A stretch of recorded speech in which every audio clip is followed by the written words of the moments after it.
All right, we are live. All right. Hello, all my dear friends and relatives, and welcome to another week of Good Medicine Way. It's so great to see all of you. Oh my gosh, my heart is just so happy. Hey, I'm coming to you from a stormy prairie in Oklahoma. As you can see, it's our first tornado warning type of storm. So the tornado season has begun. And we also wish our pastor, Uncle Casey, a very happy birthday tomorrow. So right now they're celebrating with some yummy cake. But yes, tonight we look forward to hearing from our dear relative Jamie. Oh my goodness, I'm excited to see what she or hear what she has to share. Good medicine way comes to you from the ancestral homelands of the Caddo. Of the Tiwa people. Sorry, the Pueblo people, the Dene, and the Apache people in Albuquerque, New Mexico. And I come to you from the Caddo, Comanche, Kiowa, Owichita, and Osage nations here in Oklahoma City. Like I said, as you can see, we have little storms going on. So, all right, now I'll be handing this over. We usually start each one of our gatherings, no matter whether it's a powwow or a ceremonial type of service or just in general, when we have our meetings, our people love to pray because we are praying people. So I'd like to hand this over to my brother Eshe, who is in North Carolina, I believe.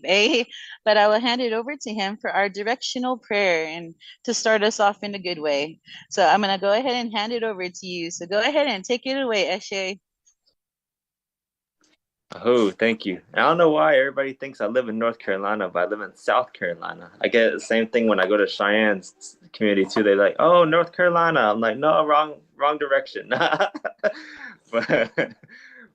Anyways, it's good to be here. Good to see everybody's smiling face. Good to see you, Anthony Daka. It's kind of weird being over here after being with you at last week and just seeing us on virtually, but it's it's fun. Glad to be here. I always look forward to meeting with you all. But yeah, I'm gonna say the prayer now. So we're gonna go to the east first, and prayers with you, sister, with the tornado watch, and anyone else who's going through some bad weather. Creator be with you all and protect you, and use you to be a blessing to someone. But light bearer, we now face the east. We thank you for a new day and a new beginning. We thank you for the fire of life, which gives us warmth, light, and protection, and for our inner fire that is rejuvenated each new day through your spirit. You remember the days of old when our ancestors would gather around the sacred fire, and remember that we are made for relationship with all beings. We ask that other parts of our being need light, that you would shine your life-giving spirit on us, shine your light within us, as you light Mother Earth each new day with the rising of Father Sun. Bring light and wisdom to our life's journeys so we may not walk in darkness, but walk in your light. Now we're going to go to the south. Life-giving spirit, we now face the south. We thank you for the gift of healing and adaptability. We thank you for the waters of life which nourish our beings. We know that without water, we could not exist for very long. And so we give thanks for this element that nourishes our being. Help us to care for the waters of life.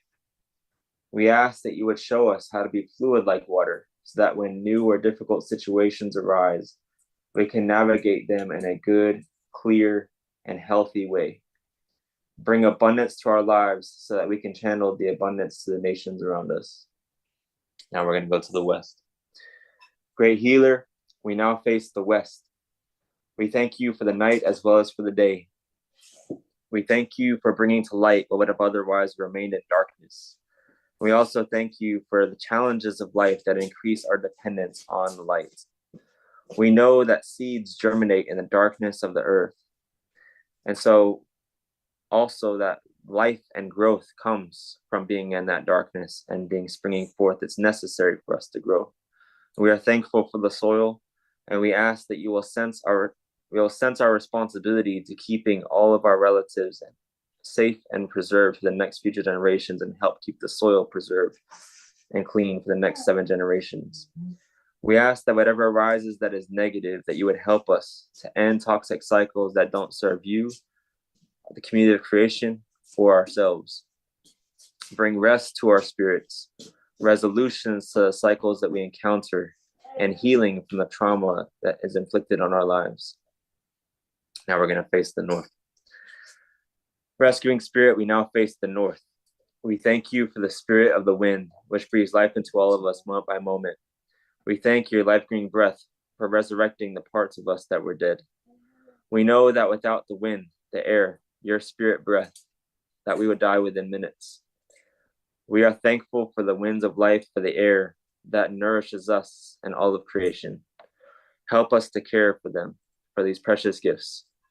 We ask that our minds and our hearts would be kept well. We ask for good thoughts and for protection on our walk from the ways of the trickster spirit. And we also ask you for a blessing and guidance to those who you perceive to be our enemies. Bring your protection and purifying presence to revive the parts of us that need reviving and healing as the winds blow the dead leaves from the trees so that new leaves may grow in their place. And spirit which comes to us from Grandmother Earth, we thank you for supporting and feeding us throughout our lives. It is said that when we separate from the womb of our human mothers, you, our Mother of the Earth, nourish us and nourish all of creation. We ask that whatever creator you would have us to do to usher in the new creation, which was yesterday a symbol of the resurrection, we ask that whatever you would do to usher in that new creation that was made possible by creator became human, that you would help us, that you would work through us and in us to bring about your good news, to bring about your good creation into the present. We ask you to help us and take pity on us as human beings so that we can use the gifts you have provided in order to bring more life into the world and not more death into the world.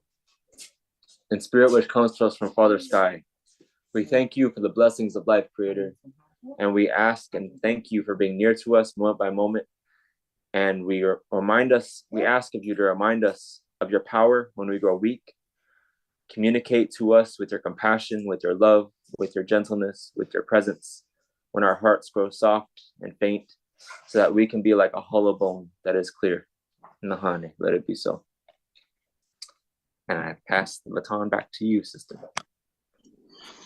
Oh, thank you, brother.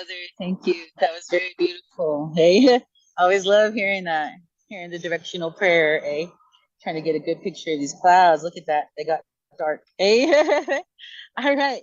So now we'll be going into our opening song, which is a time when Creator is invited to come dance with us as we prepare our hearts to just come together and unite as one in the one heartbeat. So I'm going to go ahead and hand this over to Brian, and he will be rendering us an opening song. So go ahead and take it away, Brian. All right, I'll get the words up here. What we're going to do is there's an old resurrection hymn called Christ the Lord is Risen Today, and we're going to use the words from that, but we're actually going to use the tune from the song Wajile Hymn by Gulali, which is most well known for being the song at the end of the movie Smoke Signals. So when we sing it, there's two different verse styles. There's like a lower style and a higher style. So we do like a low verse, then the chorus, then a high verse, then the chorus, low verse, chorus, high verse, chorus.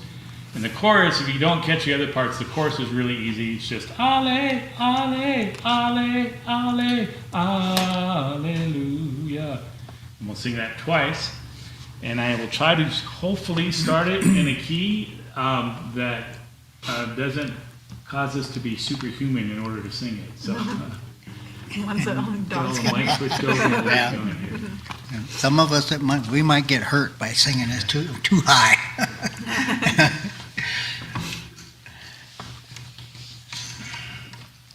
I think Laura could sing this that high. Yeah.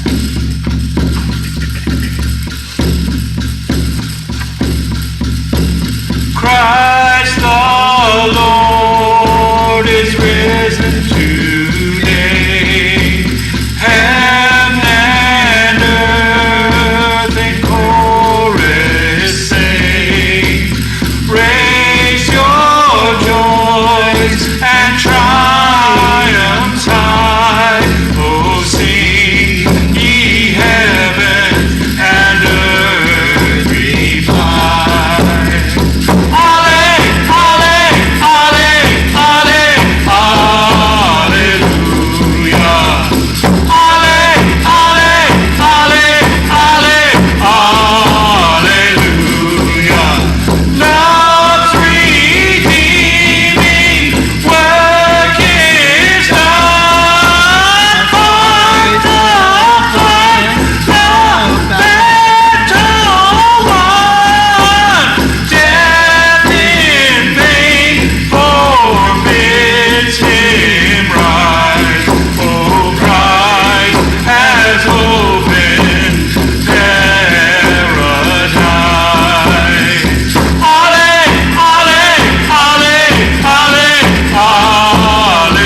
All right, you all sounded very beautiful. I know that's a hard song to sing, but y'all did great.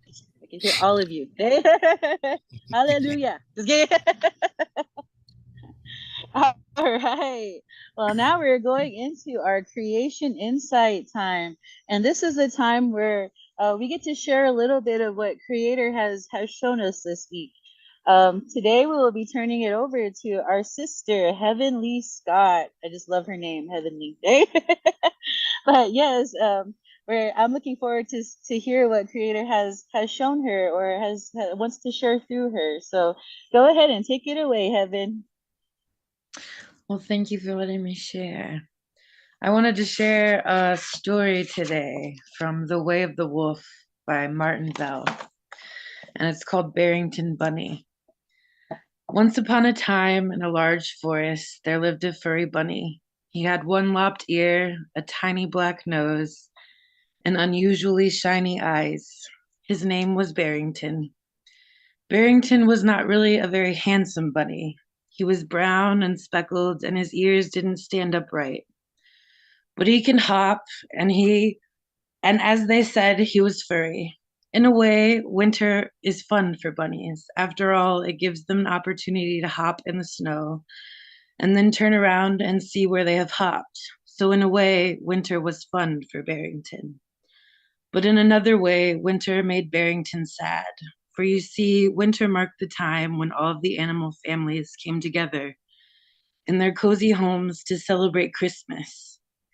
He could hop and he was very furry, but as far as Barrington knew, he was the only bunny in the forest.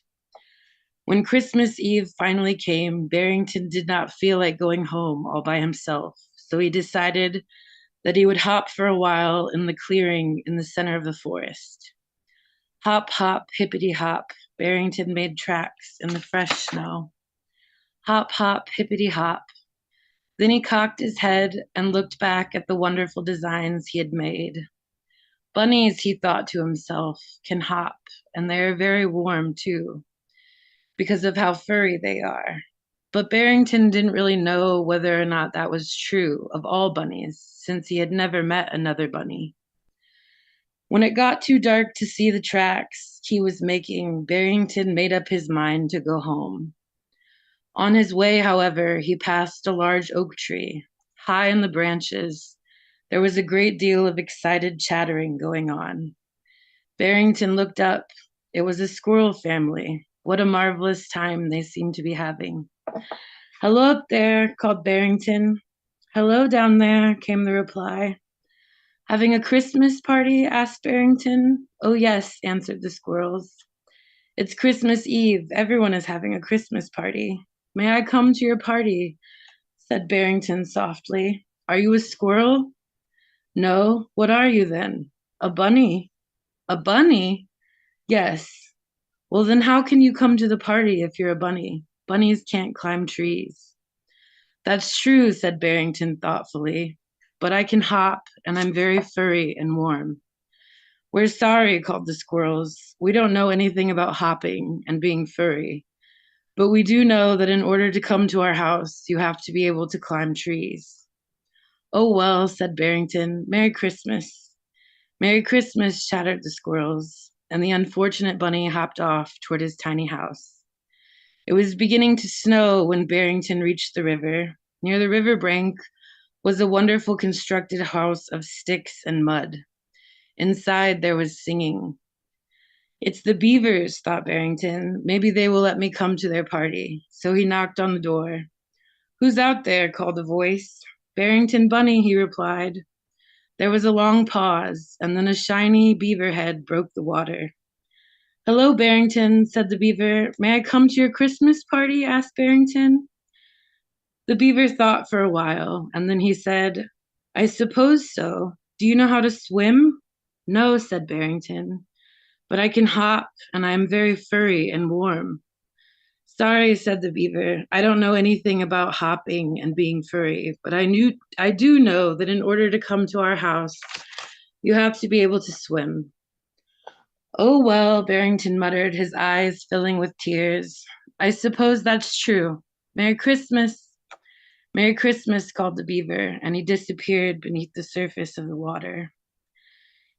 Even being as furry as he was, Barrington was beginning to get cold, and the snow was falling so hard that his tiny bunny eyes could scarcely see what was ahead of him. He was almost home, however, when he heard the excited squeaking of field mice beneath the ground. It's a party, thought Barrington, and suddenly he blurted out through his tears, "Hello, field mice, this is Barrington Bunny. May I come to your party?" But the wind was howling so loudly, and Barrington was sobbing so much that no one heard him. And when there was no response at all, Barrington just sat down in the snow and began to cry with all of his might. Bunnies, he thought, aren't good for anyone. What good is it to be furry and to be able to hop if you don't have any family on Christmas Eve? Barrington cried and cried, and when he stopped crying, he began to bite on his bunny foot. And he did not move from where he was sitting in the snow. Suddenly, Barrington was aware that he was not alone. He looked up and strained his shiny eyes to see who was there. To his surprise, he saw a great silver wolf. The wolf was large and strong, and his eyes were flashing fire. He was the most beautiful animal Barrington had ever seen. For a long time, the silver wolf didn't say anything at all. He just stood there and looked at Barrington with those eyes. Then slowly and deliberately, the wolf spoke. "Barrington," he asked in a gentle voice, "why are you sitting in the snow?" "Because it's Christmas Eve," said Barrington, "and I don't have any family, and bunnies aren't any good to anyone." "Bunnies are too good," said the wolf. "Bunnies can hop. They are very warm." "What good is that?" Barrington sniffled. "It is very good indeed," the wolf went on, "because it is a gift that bunnies are given, a free gift with no strings attached. And every gift that is given to anyone is given for a reason. Someday you will see why it is good to hop and be warm and furry." "But it's Christmas," moaned Barrington, "and I'm all alone, and I don't have any family at all." "Of course you do," replied the great silver wolf. "All of the animals in the forest are your family." And then the wolf disappeared. He simply wasn't there. Barrington had only blinked his eyes, and when he looked, the wolf was gone. "All the animals in the forest are my family," thought Barrington. "It's good to be a bunny. Bunnies can hop. That's a gift." And then he said it again. A gift, a free gift. On into the night, Barrington worked. First, he found the best stick he could, and that was difficult because of the snow.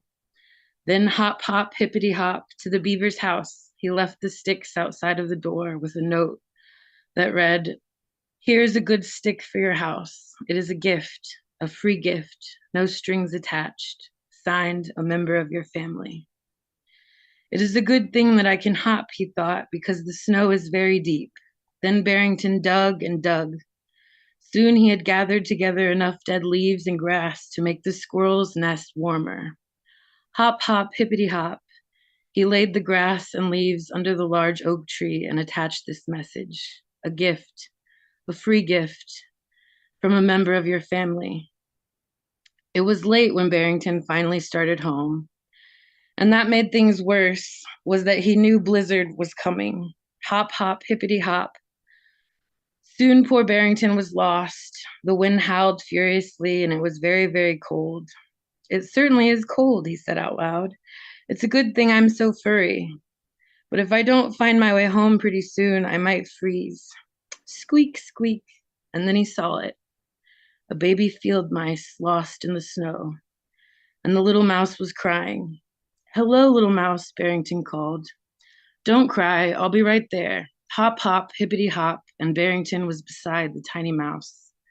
"I'm lost," sobbed the little fellow. "I'll never find my way home, and I don't know if I'm gonna make it. I know I'm going to freeze." "You won't freeze," said Barrington. "I'm a bunny, and bunnies are very warm and furry. You stay right here, and I'll cover you up." Barrington lay on top of the little mouse and hugged him tight. The little fellow felt him surrounded by his warmth.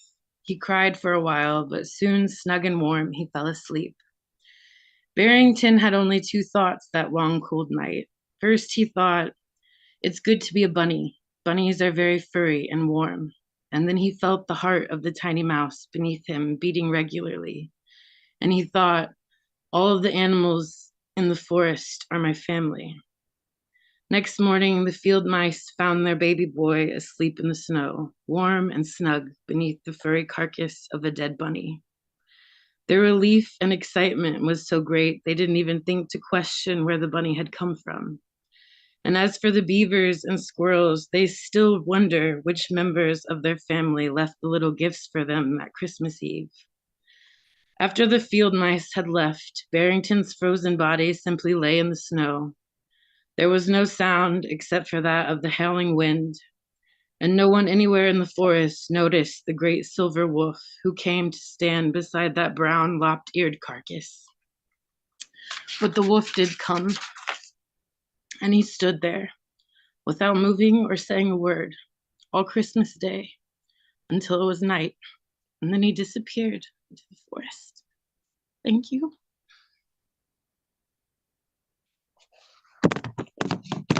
Thank you, Heavenly. That was a very beautiful story and also a very sad ending, but also a good one. Wow. Makes me think of how we are here, that we support each other and that we're willing to lay down our lives too, the same way that Creator did for us. Creator's Son, Creator Sets Free did for us.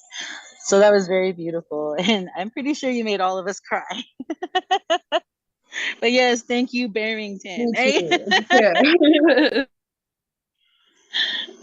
Such a good-hearted little bunny. Hey?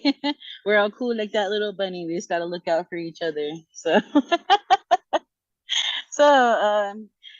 as you can see, the clouds have moved in a little bit, but there was some blue sky when we were hearing this story from heaven. From heaven, eh? But yes. All right. Now we'll be reading what is it called? Creator's Prayer from the First Nations version. The one where he taught us how to pray. And in the First Nations version, it is in Matthew 9. I cannot exactly remember which verses, but we're going to be reading it together tonight because, it may be the first one, but for some reason, our dear relative Leah is not here right now. So, but we'll try to sign along if we know it. So yeah, I'm gonna go ahead and hand this over to Brian, and we can go ahead and move forward. Eh? So go ahead and take it away, Brian. All right, let me get the words up here. Pitadaka, we're just wondering are you in harm's way with the storm? We don't want you to be there if you need to take cover. Shelter if she needs to. No, it's right now it's just kind of like it's just dark clouds, but there's no like actual tornado happening. It's just dark clouds is what it looks like. It may just be for like the eastern or the eastern part of Oklahoma usually. Where I am at, we don't normally catch the tornadoes, but if it does get to that point, then I will go ahead and leave whenever that may happen. But for now, Okay. it's just kind of rainy and kind of dark is all. But there's no Yeah. tornado happening yet. So Okay, because when we see it, it looks pretty dark, so we just want to make sure.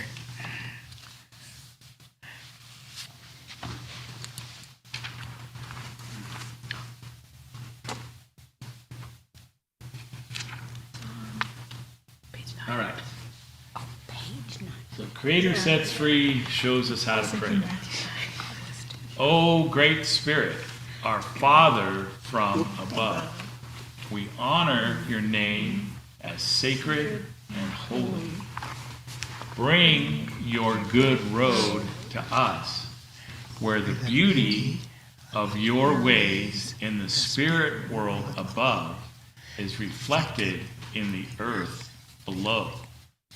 Provide for us day by day the elk, the buffalo, the salmon, the corn, the squash, and the wild rice.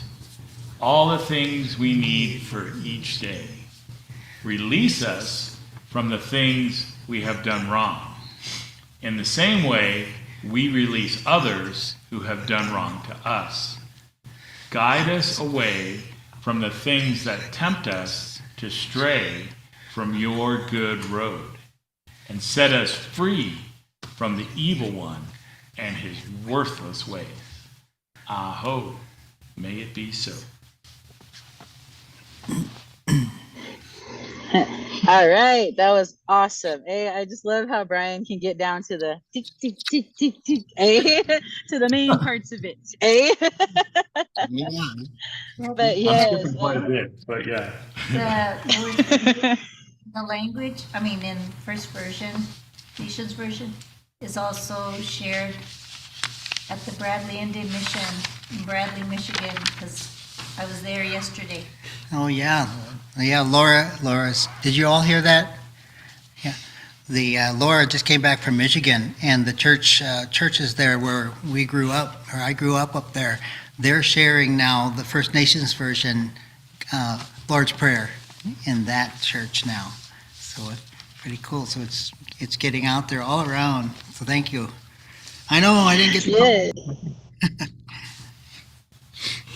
I was like, that's a perfect segue into our next part, which is our smoke signals time, the time where we all gather around our home fires and use our blankets to send our smoke signals, send our announcements to all of our relatives in every tribe, clan, band, whatever you call your group, So I'm gonna go ahead and hand this over to Uncle Casey for our smoke signals time. So go ahead and take it away, Uncle. All right, thank you. Yeah, we just had our resurrection services, all the Monday, Thursday services. There was a great time here. I came to service here when Laura was in Michigan and had a full house here. So it was great. And just to let you know, the church here is growing, even biologically. We're looking at having our third baby from within the congregation here. And Nima, the pastor here, she's just overjoyed. She says, I've never had a church where I've had so many babies. So she's really loving that. I just want to let you know that next week we're going to be having Namar is going to be our speaker. So get ready for that. And then we'll just introduce him as we go here. On Tuesday, tomorrow night, we're going to be having our book group. We're going through the book that I wrote called Holy Smoke. And we're going to be going through the chapter here on page 60. We're going to be going into the contextual use of incense from holy smoke. And then we're going on to learning about smudging, what I wrote on that when I was working with the Wachoni family camp, sunrise ceremonies, and blessing of the powwow grounds, different things and we're having good conversations. And last week we went over how we did the sweat lodge. So a lot of information there and guidance for people so to understand the contextual use. Christina, are you able to share about the women's group? I'm in the middle of something right now. Can you share it for me, Brian? Sure. So the women's group meets on Thursdays, and they're going through Kate Armas's book. Let me look up here real quick, make sure I say the right name. The Kate Armas book, Sacred Belonging, and it's like it's a book that's arranged kind of devotional style. So each night they read through one of the little devotionals and discuss it, and that's Thursday nights at 7, and it's an online Zoom meeting, and you can contact Christina or one of us in Good Medicine Way to get you all the details for it. Coming up on the 14th, Sunday, I will be speaking here at Mesa View for the 2 services that they have here in recognition of what's called Native American Ministry Sunday Offering.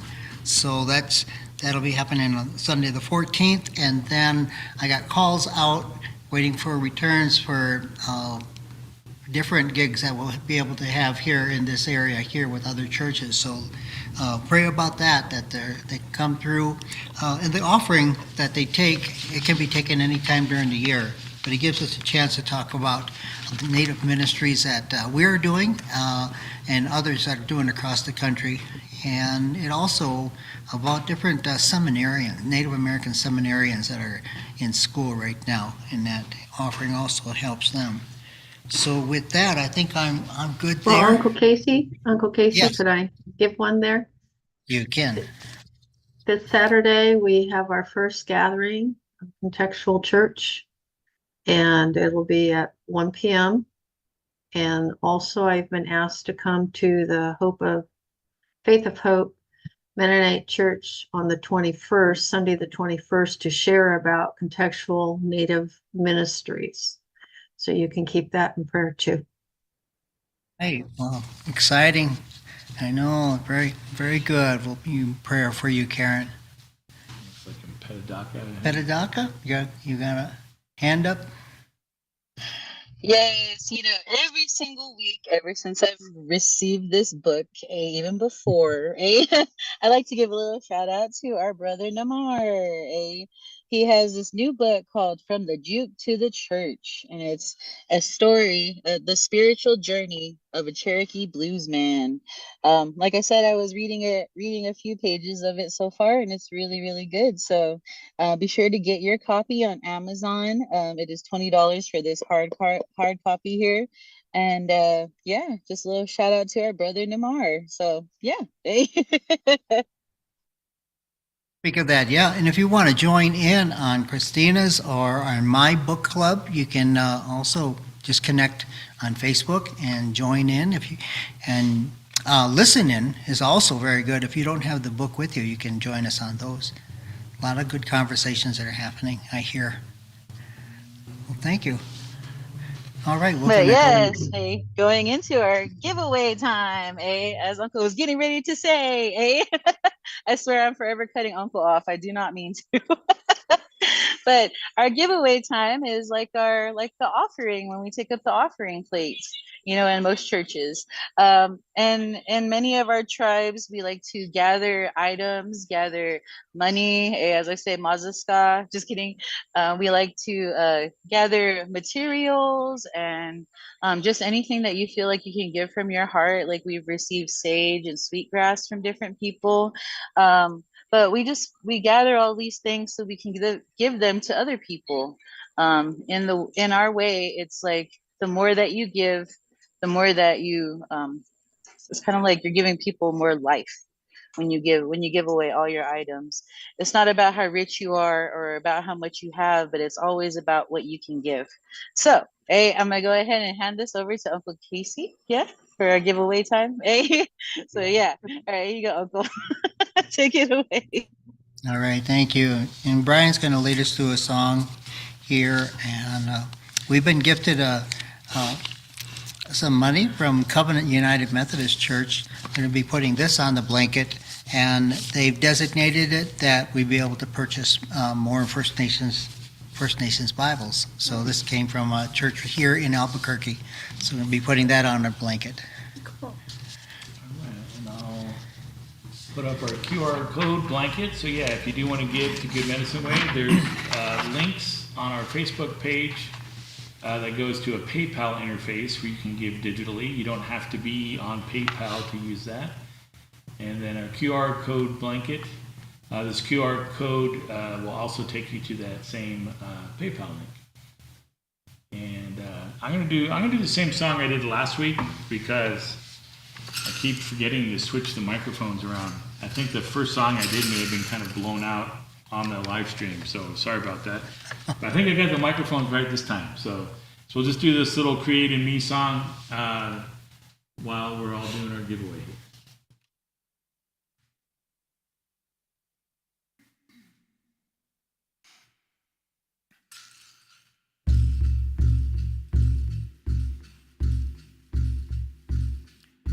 Create in me a clean heart, O God. Let me be like you in all my ways.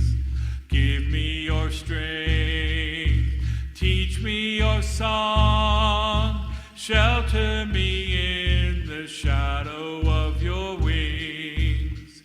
For we are your righteousness. If we've died to ourselves and lived through your death, then we shall be born again to be blessed in your love.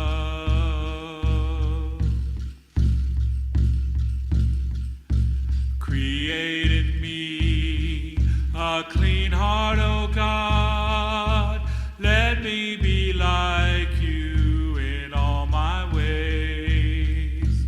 Give me your strength, teach me your song. Shelter me in the shadow of your wings. For we are your righteousness. If we've died to ourselves and lived through your death, then we shall be born again to be blessed in your love.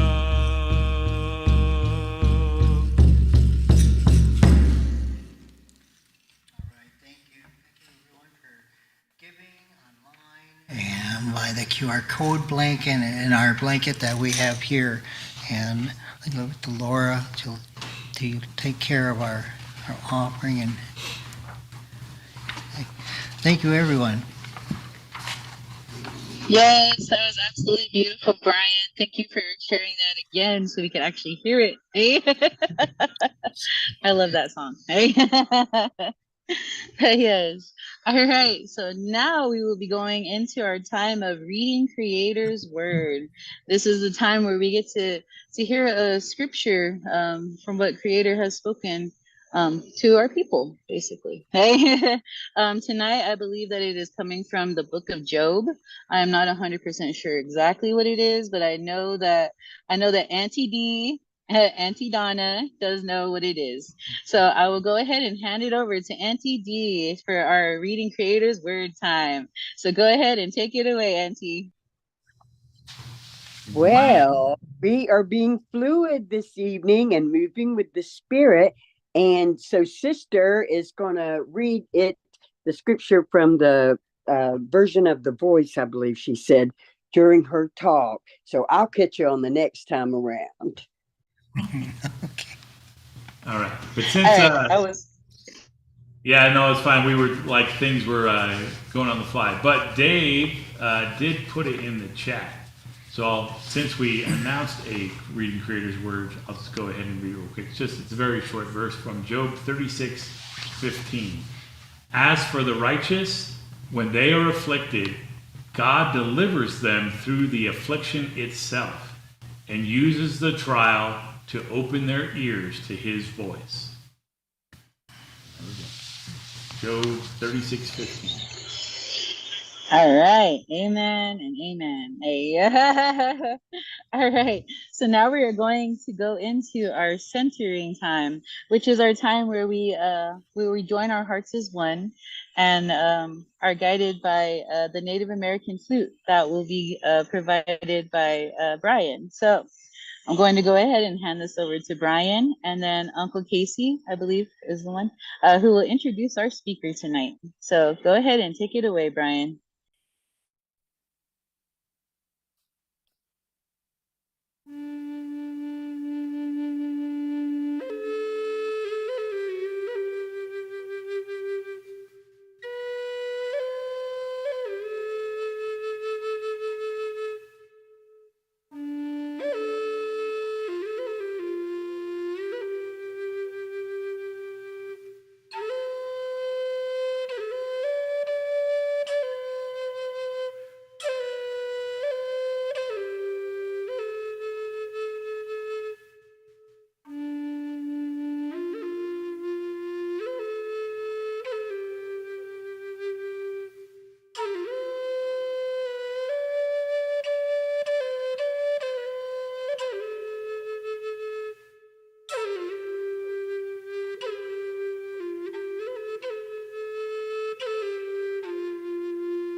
All right, thank you, Brian.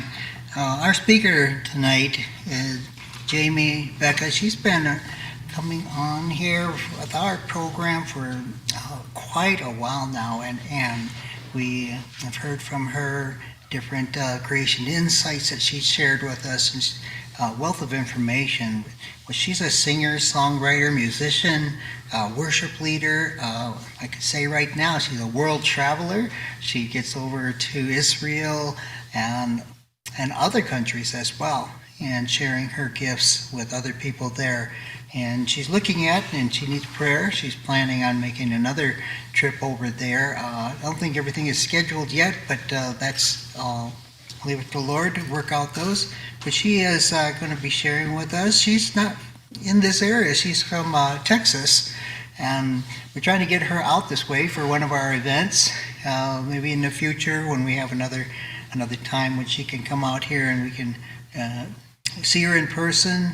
But she's got a wealth of information, and we asked her to come on tonight because to speak about the Passover.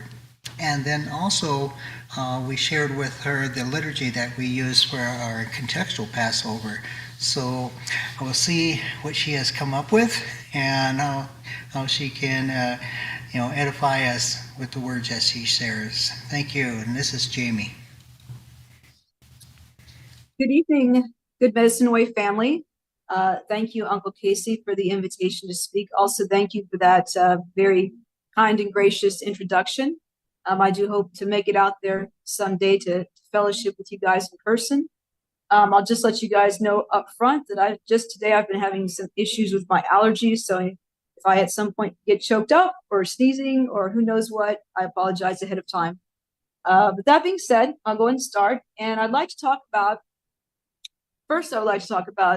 kind of the deeper meaning of Passover.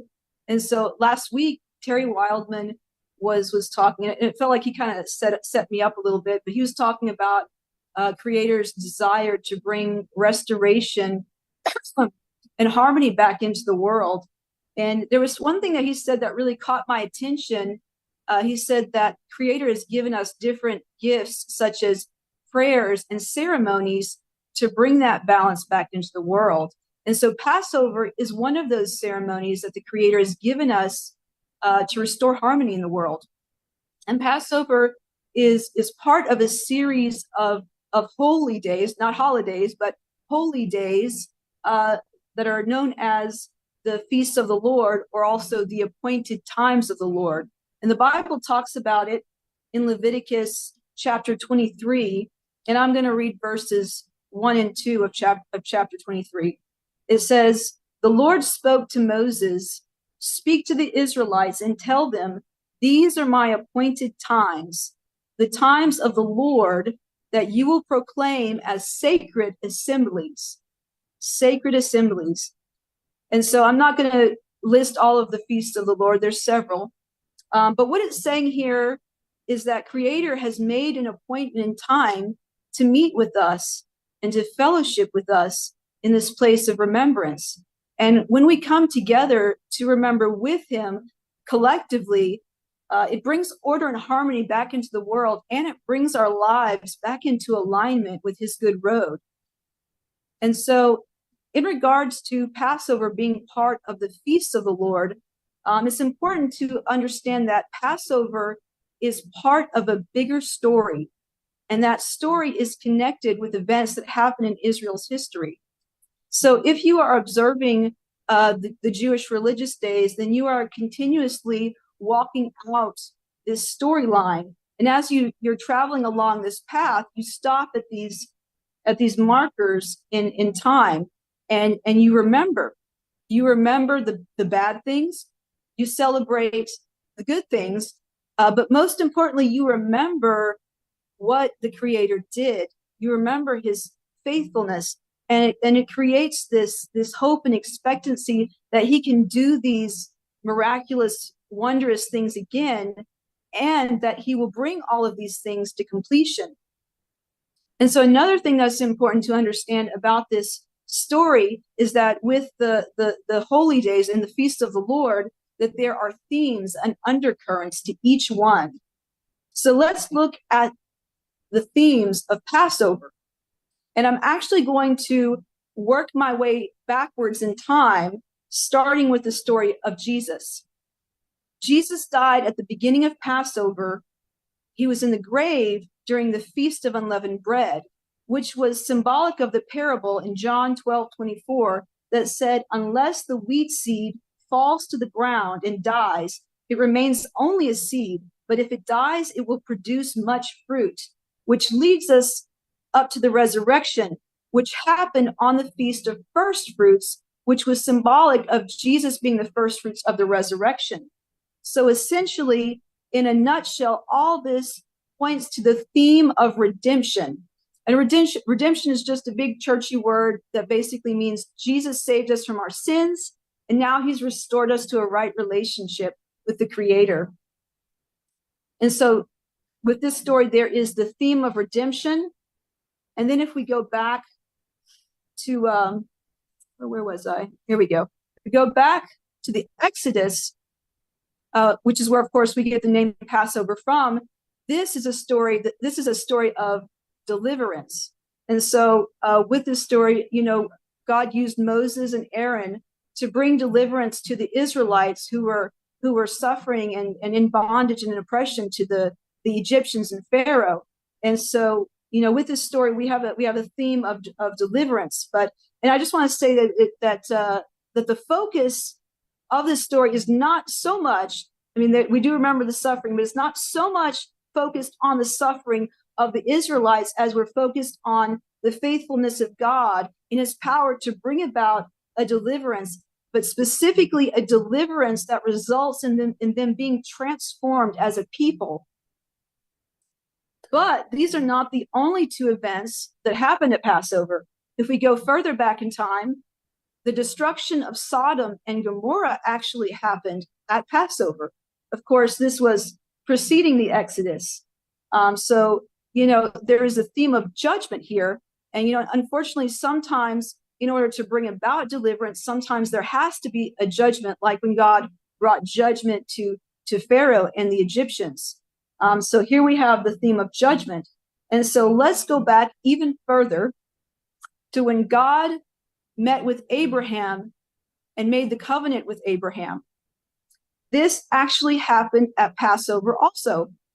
Let's for a moment take this word Passover out of our minds and instead replace it with the word appointed times that I mentioned earlier. So think of it as an appointed time. This was the first time that the Creator met with his people at the appointed time.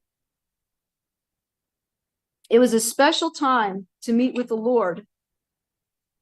And so Abraham met with the Lord, and because he believed in the Lord and obeyed him, the Lord made a promise to him. He promised to make his descendants into a people. He promised to give them a land as an inheritance and a home. And he promised to bless them and to be with them. And we know that God is faithful to keep his promises, all of his promises. And so here we have a theme of covenant faithfulness, meaning that God keeps his promises. And so when we celebrate Passover, we have this hope that God is going to fulfill his promises and bring all of these promises into completion. And so a quick review of these themes, the themes of Passover. Number one, we have the theme of redemption, being restored to right relationship with the Creator. Number two, we have the theme of deliverance, a deliverance resulting in transformation. Number three, we have the theme of judgment, a judgment which brings deliverance. Number four, we have the theme of covenant faithfulness. God keeps his promises. And so it's interesting that with the Passover Seder meal, we have these 4 cups of wine that we drink, and they're called the 4 cups of redemption. And they're supposed to illustrate the ways that God brought redemption to the Israelites. And there is so much symbolic meaning to these cups. Many, many different interpretations of what they mean. But one thing in particular caught my attention. I was reading that one of the meanings of the 4 cups is that each cup represents earth, fire, air, and water. And it says that it's supposed to remind us that true freedom happens when our lives are in harmony, which brings me back to the original point that Passover is one of those ceremonies that does bring our life back into harmony. And so a lot more could be said about Passover, but I wanted to shift to talking a little bit about the parallels of, it's kind of a different topic here, but shift to the parallels of the suffering between Native Americans and Jewish people, but also, you know, how they overcame it as a people. And so there's, you know, several different, really many different, and I have to admit, I was a little bit intimidated talking about this because it's a really big subject and there's so much to it, and it's not something to be taken lightly. Not the suffering of anybody is to be taken lightly. But here are a list of some of the things that I identified that were similar. So first of all, displacement from land. You know, first the Jewish people were taken away from Israel, you know, many centuries ago. They were taken away in captivity and exiled. But then beyond that, you know, in places like Europe, they were repeatedly forced out of neighborhoods and cities. And so throughout the centuries, the Jewish people have lived a very nomadic existence. And of course, there's forced assimilation, which has happened for centuries. And there's just so many countless examples of this happening to Jewish people. And I think a perfect example actually is in the Czech Republic, which is where my dad's father's family is from. Several centuries ago, the Czech Republic actually had the most concentrated population of Jewish people in Europe at one time. And so I guess the country didn't like that. The government, they didn't like it. So they actually forced Jews to convert to Christianity. And so, you know, many of them, I hear stories, and not only in the Czech Republic, but many countries where they were forced to convert, but they would still secretly practice Judaism. And so, and I recently heard a statistic that 1 in every 3 Czech people has Jewish ancestry. So there's a lot of Jewish ancestry there. But that might explain what happened with my dad's family, because they were religiously, they were Catholic, but my dad discovered later in life that he had Jewish DNA, that both of his grandfather's parents, their surnames were Hebrew names, Jewish names. And my dad, they grew up speaking a mixture of Czech and Yiddish. So, but religiously they practiced Catholicism. So it's possible they could have been, you know, practicing it secretly. And that happened a lot throughout the history of the Jewish people. And, you know, I was just thinking about even now that, that anti-Semitism has been on the rise. And so a lot of college kids are scared to go to college, to the universities. And so I heard from someone in the Jewish community that a lot of them are actually changing their last names, you know, and, letting go of their identity as Jewish people. So another thing is healthcare. I didn't know this until a few days, actually just yesterday, I spoke with an older Jewish lady I know that's a teacher, and she's actually very knowledgeable about Jewish history, but also about Native American history. But she was saying that this was something both Jews and Native Americans had in common, that they were denied healthcare at certain times. So in Europe, leading up to World War II, Jews were not allowed to go to hospitals and receive medical assistance. And even in the U.S., in the early history of the U.S., Jews were not allowed to go to hospitals and receive medical assistance. So they had to start their own hospitals, which is how part of the story of how Sinai Hospital in New York started. I don't know if you've heard of that. I heard that hospital, but I didn't realize that was their story. But they started in a big way, partially because they were not, Jewish people needed to go to the hospitals somewhere, so they started their own hospital. So also in education, I was talking about this with this lady, and it seems like maybe there's not a lot documented about it. But it seems like according to what she was saying, that a lot of Jewish people were not allowed to go to some of the big name universities in the U.S. but I would need to do more research about that, which I didn't have time to do, but I just thought that was interesting to share. So let's see, where am I? Sorry, I've had a lot of papers here. And then also, of course, violence, persecution, and genocide. We know about the Spanish Inquisition and the Holocaust. And of course, there's a lot of connections with the Holocaust. And I wasn't aware of this. Maybe you guys knew this, but when I was researching this, I discovered that, Hitler's method for cleansing the land of Jewish people was in many ways modeled after the way that the U.S. dispersed and destroyed the lives of Native Americans. And I thought I would share this excerpt from an article I read. It was from a book here. I'm just going to read this. It said, in Europe, the name of the book was In Europe Against the Jews. Gertz Ali cites the historian Theodore Schneider's multi-stage model to illustrate the transition between ethnocentric resettlement and mass murder of minorities. Step 1, mandatory detention. Step 2, pressure to immigrate. Step 3, deportation. Step 4, forced resettlement in occupied territories.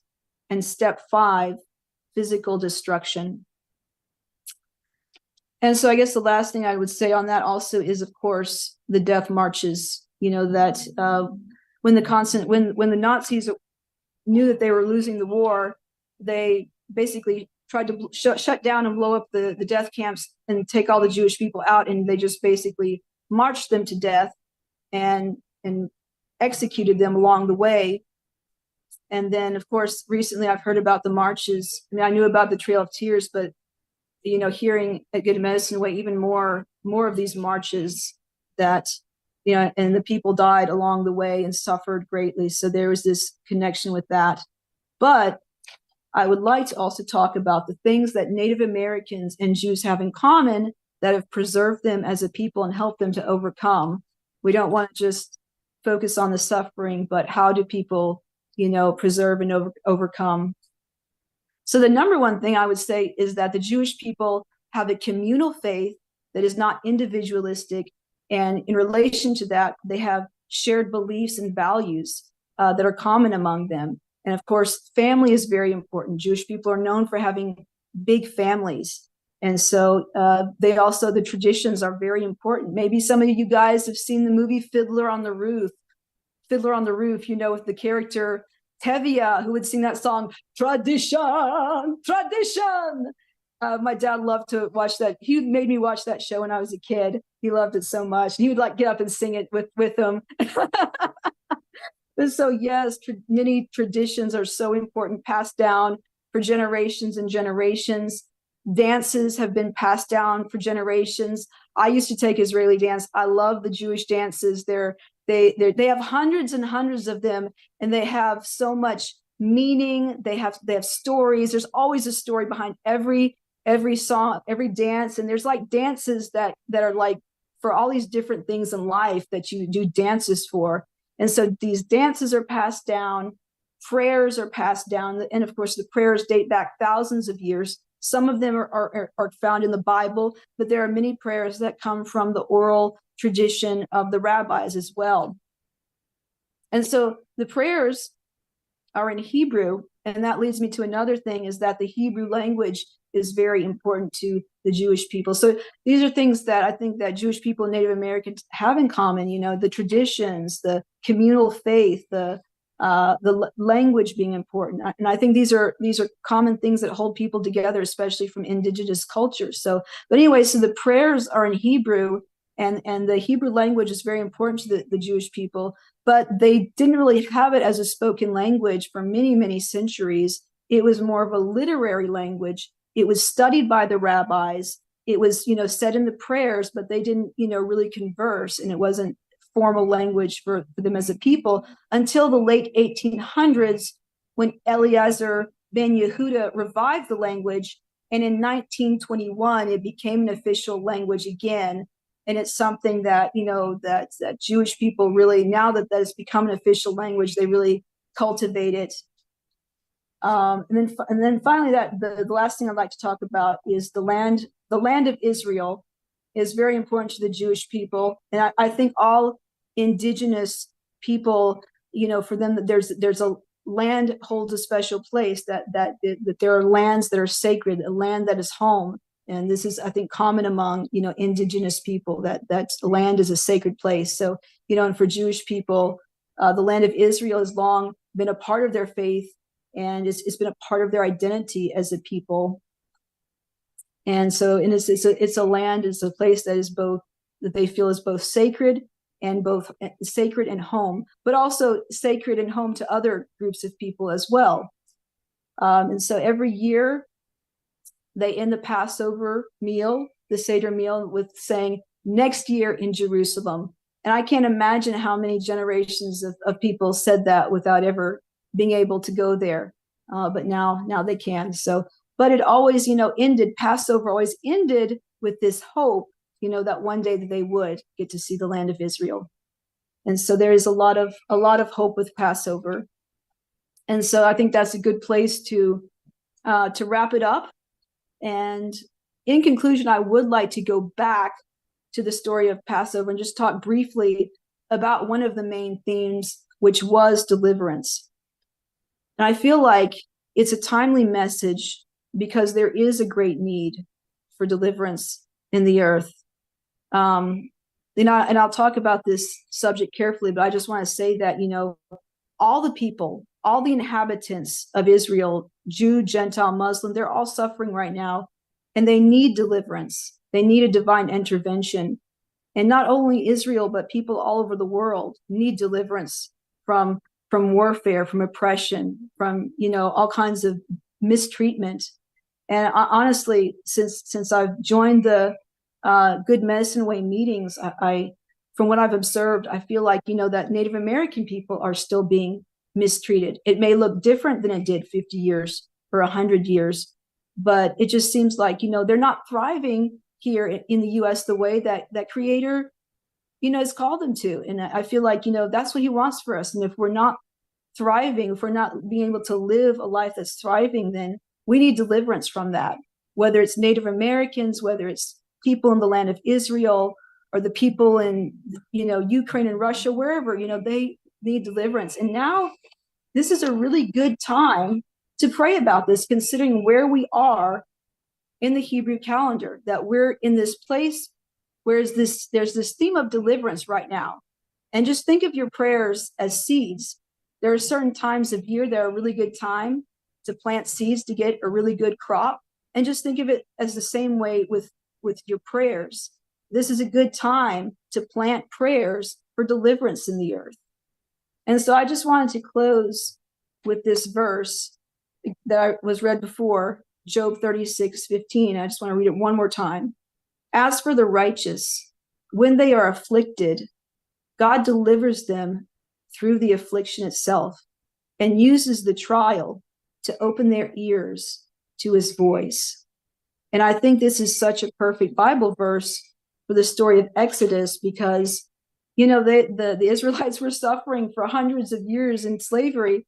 Then Moses shows up and he makes the whole thing worse. He makes it go from bad to much worse. And yet God used that very situation to bring about a much greater deliverance than they could ever imagine. And that is my prayer for every people, for every situation that seems hopeless, that God would bring about a deliverance that is much greater than anyone could ever imagine. That's my message.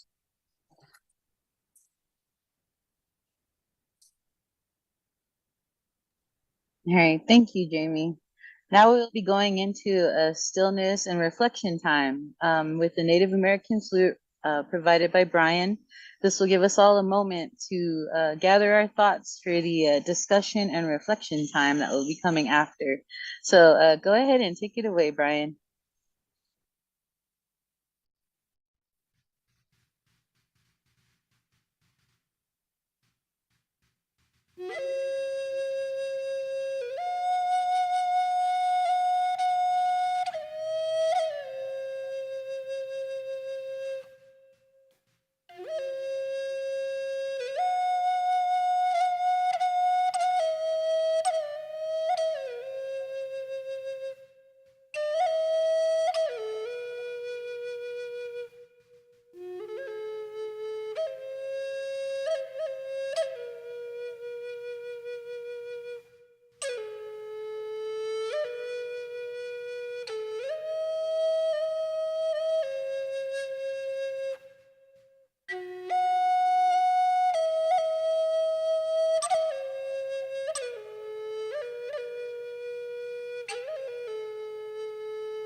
All right.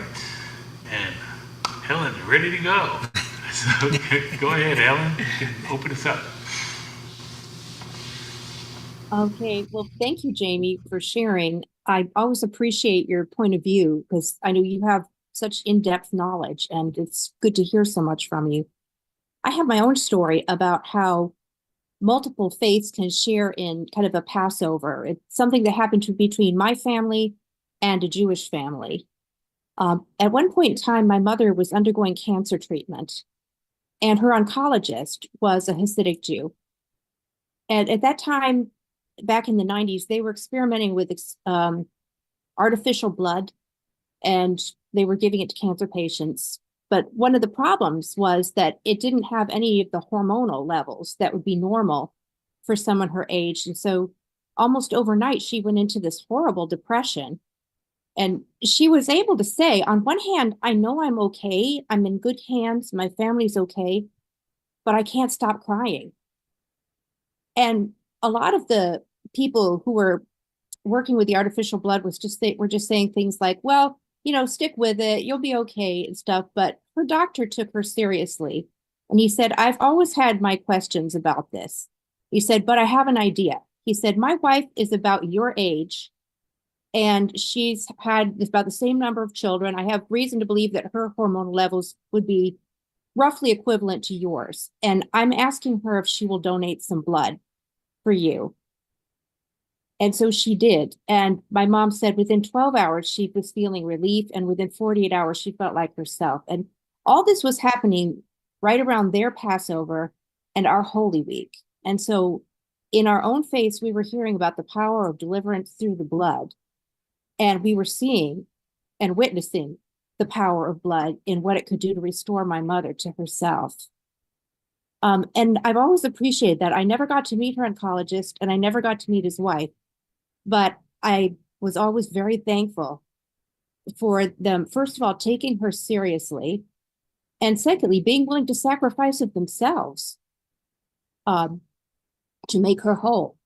Not just well, but to make her whole. So I wanted to share that. Thank you. Oh, thank you for sharing that story.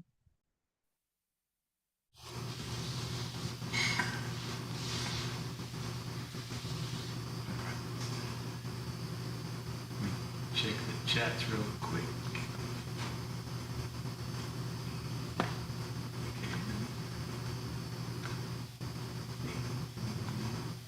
All right. One thing I'm interested in, Jamie, I guess to kind of tackle the elephant in the room. We also have someone having issues with their phone at the same time. So I really felt like that passage from Job, from that voice translation, was really powerful. And I know this week there's been a lot more demonstrations, even within Israel itself, with Israeli citizens having issue with the way the government is handling the situation with the Palestinians and all of that. And I know it's a huge, complicated mess that we can't get to, but I've always known you to have a really kind of balanced view with those issues. So just kind of your perspective on, how does this history of these stories and God's delivering people out of oppression, and at the same time, when you look at a lot of the law that was given, like over and over, God reminds them, like you were once the people that was oppressed, you were once immigrants, and that was a history that went through, beyond that, and especially, in modern history, when the land of Israel didn't exist and they were in a diaspora. But in the scriptures all the time, God reminds them to not forget that history and to treat the foreigners in their own land with more respect than they had. And different leaders within the country have done well at that, and some have not done so well. And I know in our country, we tend to really want to kind of make it black and white and be like, these are the good people, these are the bad people. You know, and like you said, there's even some, there's been such a reaction to it that, you know, like you said, like even some Israeli students who are studying here, or just Jewish people who live here, are wanting to kind of downplay their Jewishness because there's been such a reaction against what's been going on. So I don't know. I'm just wondering, like, kind of what your thoughts are in that regard, and how does the history and resilience you talked about inform a good way forward for us all to take in dealing with those situations. Sorry to throw the Yeah, that's a really big question. There's a lot in that question. I don't know where to start, but it's a complicated situation. It's a very complicated situation. I'll just say that I don't honestly really don't know the way forward, you know, because I feel like people they give their opinions about what they think needs to be done. And for me, it's just been really crying out to God for his guidance. And even in intercession, I pray every single day for Israel. I join groups that pray for Israel.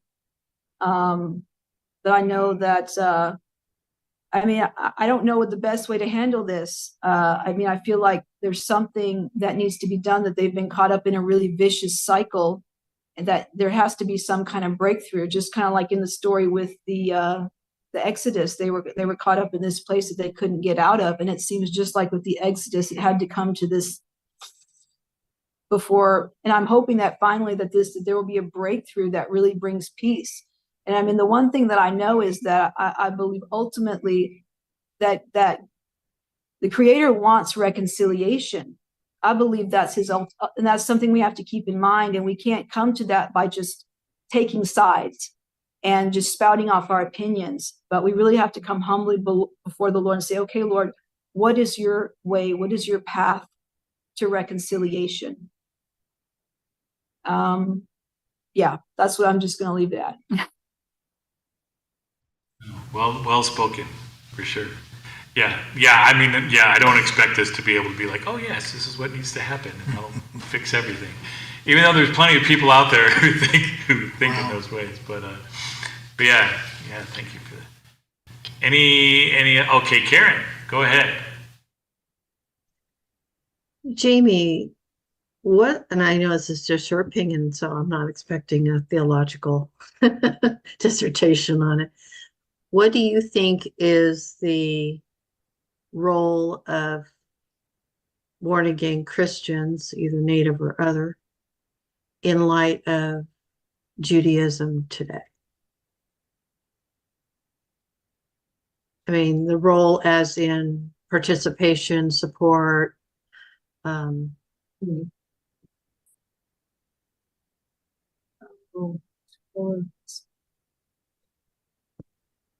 you repeat the question?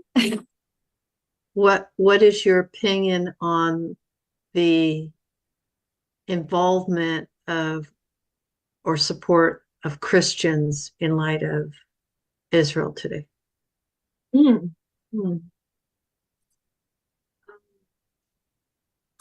I'm just trying to think how to respond to this carefully, you know, because I'm not trying to corner you. I just want to know your general perspective of that.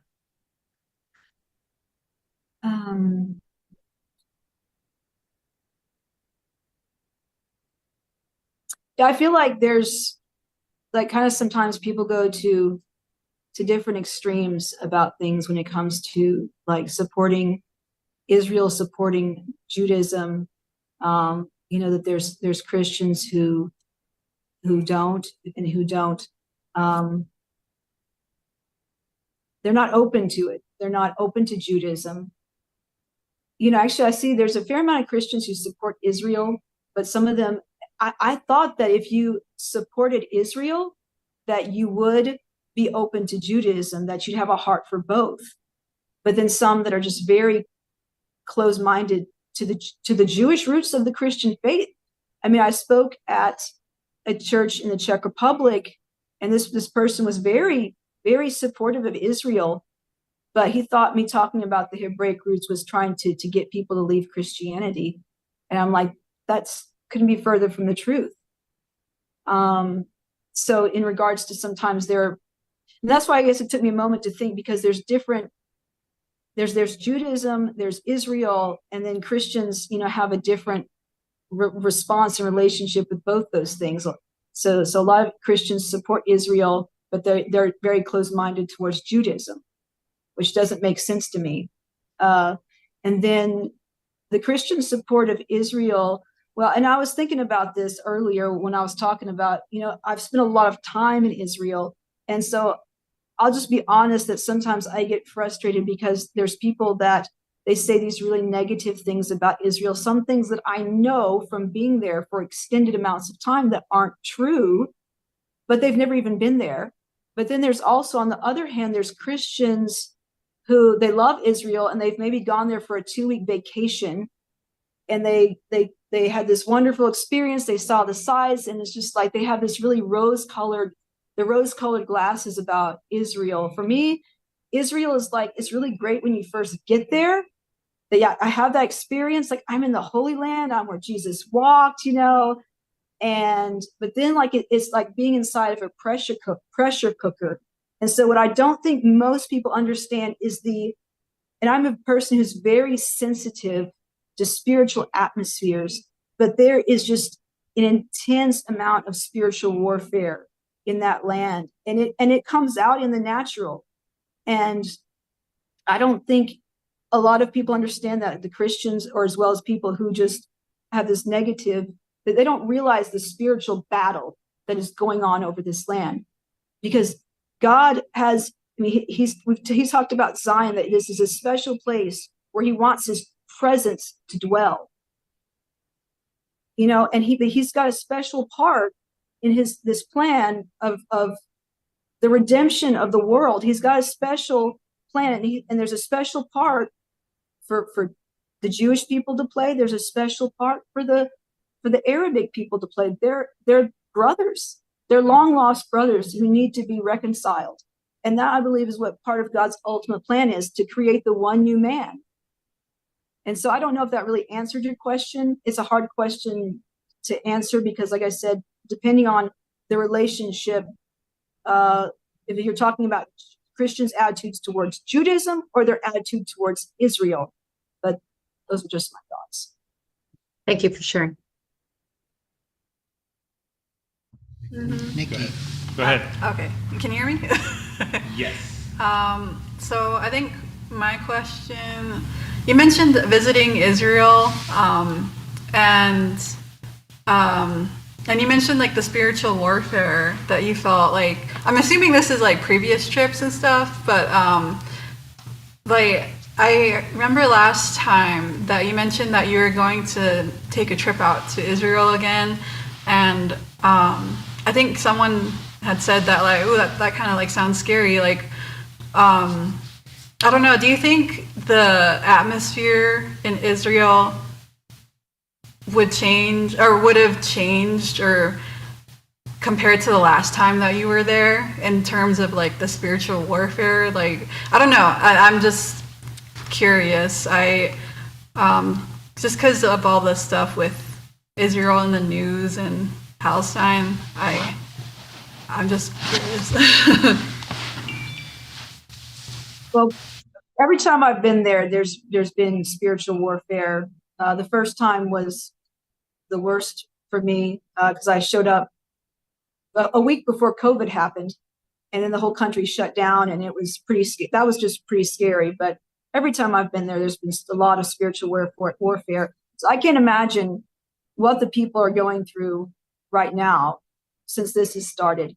I mean, I was in a country when the war started. I was in a country in the Middle East that was nearby, and I could feel the shift in the spiritual atmosphere. Even though there wasn't anything happening where I was, everybody back home, friends and family, were freaking out. They're like, you need to come home. It's, and stuff like that. But there was nothing in the natural. There was nothing going on where I was, but in the spirit, I could feel the shift and the spiritual warfare intensifying. So I can't even imagine how that is for the people that live there. But I do stay in touch with my friends back there and keep them in my prayers and stuff. Topic, but I wanted to add on to what you just said about like feeling just kind of that energy when there's just kind of heavy tension. I always think about this because my therapist had told me, she had told me, I think this was during the Great Depression in the U.S. But around that time, when babies were born, around that time, they would not stop crying. Like it was just nonstop crying, and a lot of like new moms and whatnot were like calling hospitals and doctors, being like, my baby won't stop crying. Like what's going on? And like, it was just something that they had noticed. Like just every baby that was born in the U.S. just like could feel that like tension during the Cold War, and like they were just born and during like the Great Depression. I mean. And I don't know, I just think that's crazy because like, even if it's like news from international, like it's hard not to be affected by it. Like even if it isn't my country, like I hear things and it's hard. Like I can't imagine being somewhere like nearby or in the same country where hard things are happening.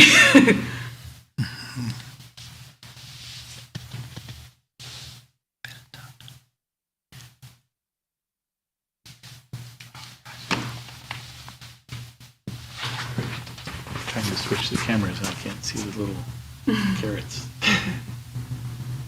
Thank you for sharing. What you shared made me think about seed starts and how when you're planting a garden that you share in a community, it usually requires conversation because having a big garden takes more than one person usually. Like you have to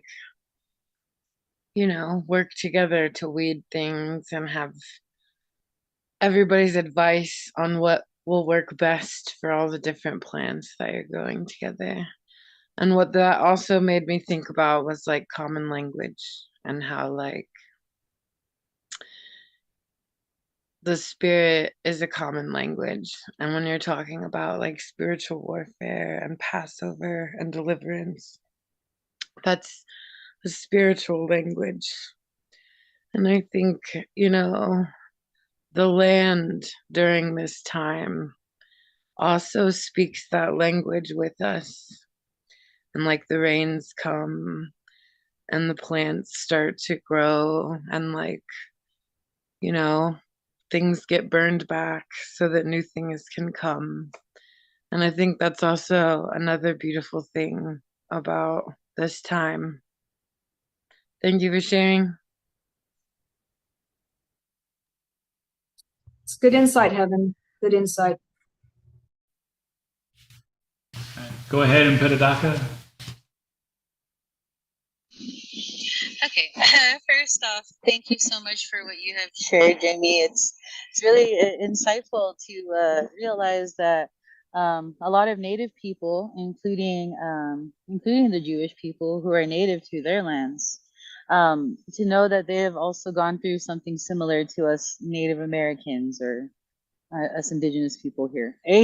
But my question is, what was the most surprising connection that you learned about between the Jewish people and the Native people? Like, what was the most interesting or something that you've never known before, kind of like fact, I guess? Well, like I said earlier, I didn't know specifically that Hitler had modeled his way of cleansing the land of Jewish people, that he modeled it after the way that the US dealt with the Native Americans. It was really interesting just the psychology behind it, that there was such a psychology, that they had their own ideologies and their own reasons and some different goals, but just the way that the psychology and the methodology was similar. And it was interesting, some of the things that they did, like in Europe, in Germany, when they were leading up to the Holocaust, because it wasn't like they just suddenly did it one day. It was something they slowly did. Like they used propaganda films that were very subtle, initially very subtle, but they were very psychologically manipulative, that fed into the ego of the German people, like saying things like, it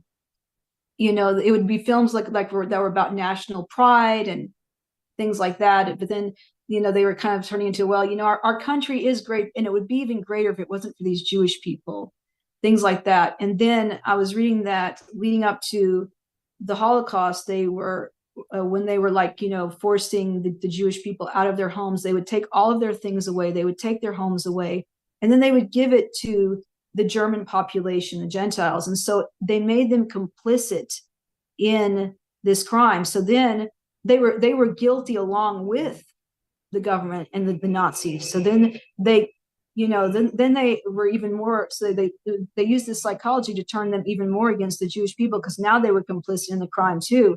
They certainly couldn't be speaking out for Jewish people because they were complicit.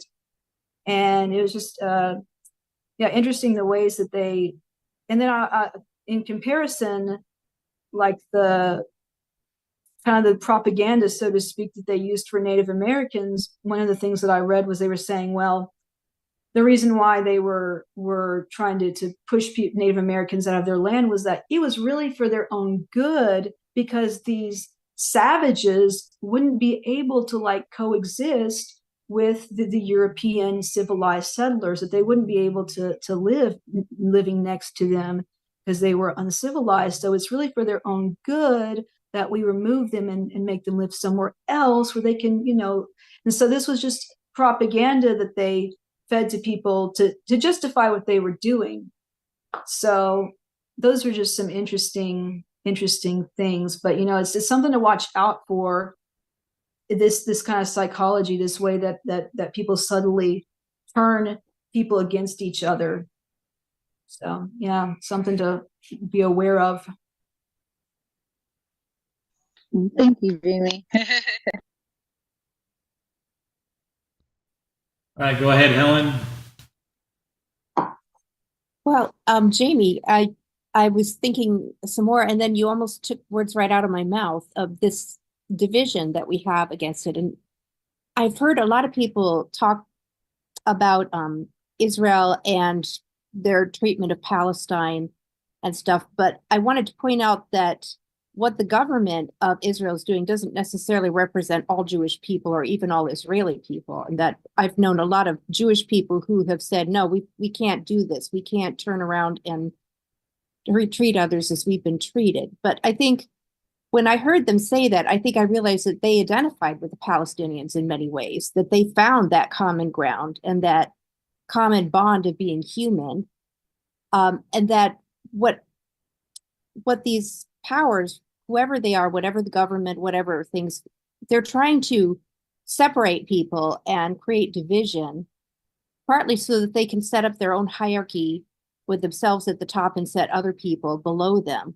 But I think everything that we can do to find that common thread of humanity, that empathy and stuff, is working towards the greater good and trying to reconcile everyone back. It's the one.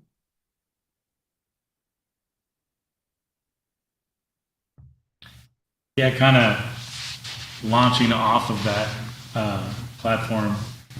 I think, and like Jamie, how you were saying how there's like the church's attitude towards Israel, and then its attitude towards Jewishness or the Jewish people, and like how Helen was saying, like we've lost that human connection, that like these are actual people. And I think for a lot of the evangelical church, especially, like Israel is like this concept, and like they support Israel because the existence of Israel works in their narrative for their end times and for them being the good guys and everything. But when it comes down to like actual Jewish people or humanitarian aid or like, it's like, oh, well, I'm not talking about that. I'm just talking about this concept of Israel, that goes in. And I think you see a similar thing with people's attitude towards natives. Like there's this idea of like the noble savage, and people like native philosophy, and like that, and they can feel peaceful about whatever. But then when it actually comes to like, oh, well, how about like sharing some of these resources with all these other people? Like, well, no, that's my thing, whatever. Suddenly becomes a totally different thing. So I think, how Helen was talking about how we've lost our connection, the human connection, and that these are actual people. And I think that was kind of what you were seeing with, how there was such a difference between Israel and Jewishness in these people's minds. And it's because they have separated the humanity out of it. Like they're not looking at it as actual people that they can have relationship with, but they're just these concepts that support and feed whatever narrative that they've created in their minds. And I don't know if you have any further thoughts on that kind of thing.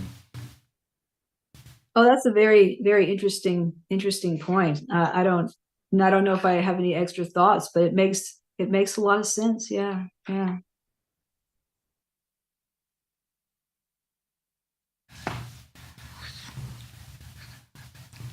All right. Any other thoughts, comments, questions out there?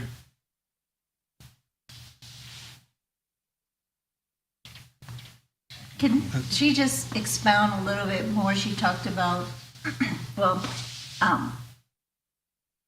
you said you mentioned 4 themes. I wrote down deliverance, judgment, and redemption, but I'm missing one of the themes. Then I have a follow-up question. Covenant. Covenant faithfulness. Yes, because the very first time that the Lord met at that appointed time, which became known as Passover, was when he met with Abraham and made that promise, that covenant with Abraham. So we're always reminded of his faithfulness to his promises at the time of Passover. And the second question, or can you expound? You talked about the 4 cups: earth, fire, air, and water. Can you just recap what you meant by the 4 cups?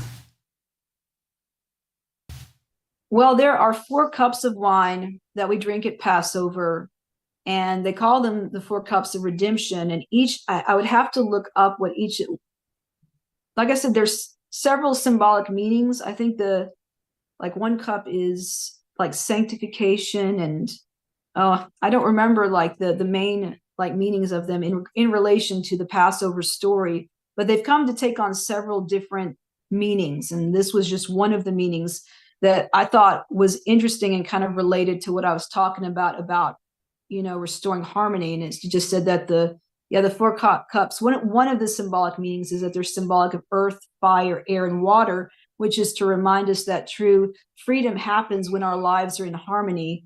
And this may be, I'm not sure what tradition this comes from. It could be from the Talmud. It could be a Kabbalistic tradition, but yeah.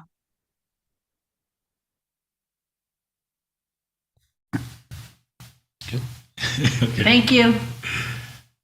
All right, and Namar, what do you got to say?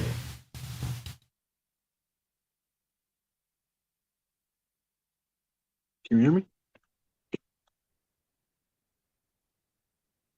All right. Can you hear me okay? You guys can hear me? Yes, we can hear you. Yes. Okay, thank you. All right, so thank you very much, Jamie, for all that you shared. It's very important and very, very insightful for us to learn the Jewish perspective and the perspective of the Israelis. And that's important because we have to think about our original creator sets free, Jesus, who was indeed Jewish and who is from the tribe of Judah. When he takes the form of a human being, we often get away from that And I think that's the tradition of Western Christianity, is that we have our own legacy of what Christianity is and how it should be followed, rather than considering the traditions and teachings and connections with our brethren of Israel. That being said, when you have mentioned, when you talked about what you've learned, what you've experienced, as far as how the way Hitler had led his Nazi and how to treat the Jews, and how he had learned that by learning from what the Americans were doing to the natives, I also like to believe that he also learned that from the way the Africans were treated too. And then on that, I'd like to also ask you this. Considering the way American Christianity is and the way America wants to support or aid Israel, it reminds me of how during the days of slavery, there were many abolitionists, many white abolitionists, who disagreed with slavery but still believed that blacks and natives were inferior. In other words, the theme was they're still beneath us, but they shouldn't be enslaved. We're still superior to them, but they should not be treated in such an inhumane way. I have reason to believe that American Christianity has the same kind of thoughts of thinking they're superior to Israel and to the Israelites and to the Jews, rather than considering how we all should learn from the Jews, from the Israelis, and how their historical knowledge and tradition and customs are something that we should be able to use to grasp a better understanding of Jesus. Would you agree with any of that I just said, or what are your thoughts on that? Yeah, I'd say that you articulated it well, that thinking that, yeah, they shouldn't maybe be treated well. Actually, this comedian that I love, a Jewish comedian that I love, said it, but he put it really well, that he said, anti-Semitism is hating Jews beyond the point that is acceptable. It's like there's a certain amount of negative thinking that is acceptable towards the Jewish people in Israel, and that's kind of like, it seemed like that's what you were basically saying. And so yeah, I concur. Yeah, that was very well put, and I appreciate that. Yeah.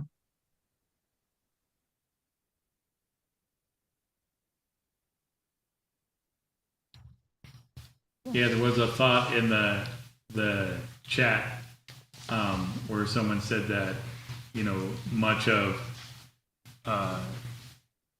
American Christianity's support of Israel is not because they really care about Israel, but because it fits their narrative of having Jesus come back sooner, and that's what they want. And so, kind of how Namara was saying that, it's a thing that we can use, but it's, there's not real care for the actual people.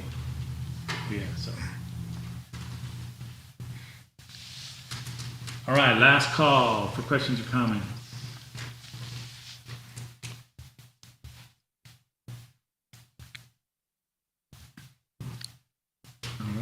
Well, I just wanted to say it's a great conversation, guys. I enjoyed the conversation with you. Very, very good. Very good. But encourage you, keep the nation in your prayers. It's a good time to pray for deliverance and restoration and reconciliation. Jamie. Really. Very good. All right, so let me put the words up and we can all sing. Yes. So as we have started our gathering, we will end our gathering in the same way. Our closing round dance will be the next part that we do. This is so that way we can all leave I'll leave this with a like with peace and harmony, basically. Eh? I know that there are many of us who were really moved by what Jamie had to share. And it also gave us a new light to see that everyone has struggles. Everyone has struggles that their people have gone through. And I really enjoyed hearing what Jamie had to share. Okay. But yeah, we're going to go into our closing round dance, which hopefully we can all get up and go dance together. And then after that we will have our closing prayer, our send off blessing from our brother Namar. So as like I said, as we started, we shall end. So go ahead and take it away, Brian. Hey.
Hey, hey, that was great. That was great. Hey, I love that song. Hey, all right, Namar, it's your turn now to do our send off blessing. So go ahead and take it away whenever you're ready. All right. Please excuse me a little bit. My allergies been bothering me today. So, can anybody relate? Am I the only one? Yeah. But you know what? As irritating as they are, it's one of those situations where I honestly believe that God allows us to go through situations like that just to remind us that we need Him and that He heals. Right? Okay, so now, again, thank you very much, Jamie, for all that you shared, and thank you for your presentation. It's very wonderful. Thank you for your contribution and your humble service to God's people, God's children. Now, in light of that, as children of the living God of Abraham, Isaac, and Jacob, let's not forget that. God, God the Creator, He has identified Himself as the living God of Abraham, Isaac, and Jacob. Therefore, that gives all the more reason why we should not dismiss our brethren who are in the Holy Land of Israel. God has told these people to be His shining light, to be His messengers throughout all the world. It didn't just start with Jesus commanding His disciples from the Old Testament. This is the command, this is the order that God gave the Israelites. So with that, Creator sets free, oh Jesus, you have reminded us of why you are important to us, why your word is important to us, why your holy children are important to us. You have reminded us why your word says that we are to be united. That was your prayer in John 17, oh Creator sets free Jesus, that the people of God will be united. Thank you for the message tonight, the teaching tonight that reminds us that we should be united. We should be united as one body of believers to honor you, O Creator sets free. We thank you for the love that you have given us, which is everlasting and unconditional. Thank you that you have brought us together once again for another great learning. May we use this learning to carry with us and to teach us how to be great messengers and great representatives of you to bring unity among all of your people. Thank you for the people of your holy land. Thank you for how you have blessed us through them. And we lift them up to you, O Heavenly Father, that your peace and redemption and reconciliation will reign upon that holy land, and that will be another great example of how we should go and make disciples and share the good news across all of the lands in the world. Thank you for Good Medicine Way. Thank you for the passion and the hard work that goes into this fellowship and this ministry. I trust in you, Lord, that it will not go in vain. Thank you, O Creator sets free. Thank you for the brethren that have joined us tonight.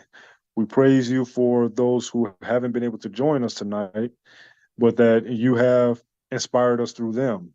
Please keep them safe and protected from harm's way. Please continue to guide us through and give us wisdom and discernment. Show us how we are to be the messengers of unity, how we are to remind others about your children, especially those who are in Israel, especially the Jews.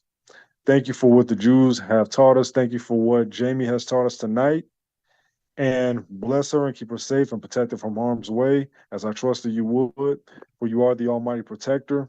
For those who are ill, for those who are suffering, trusting in you, O Jehovah Rapha, as the healer, trusting in you as the all-sufficient one, trusting in you as the all-knowing. And you are indeed ultimately the God of love. May love dwell within our hearts, minds, and spirits so that we can spread that to all of creation and to be in memory of those who are suffering in Israel and to humble those who are doing what is against your will in Israel and to carry that message into our land of America. I believe you are humbling this land. You are humbling us in this land. And may we be a shining light as your native people, as the native inhabitants. May we be the shining light across the world as you have ordained us to so be.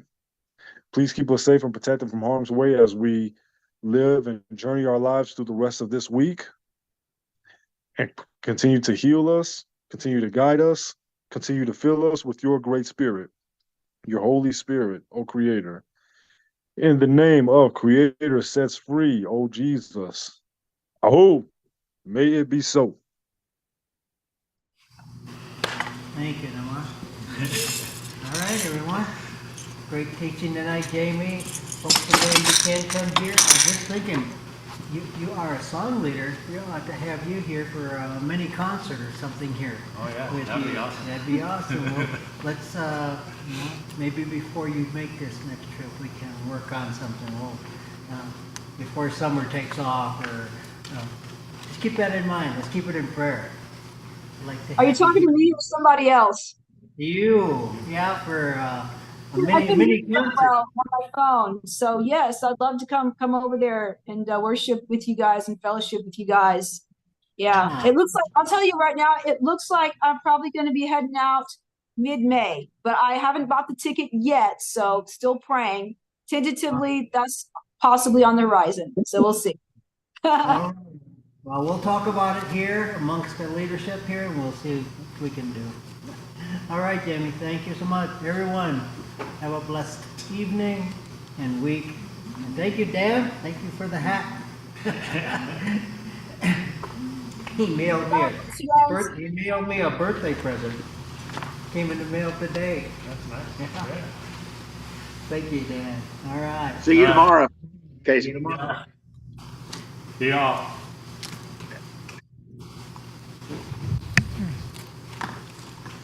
Bye. I'll see you guys later.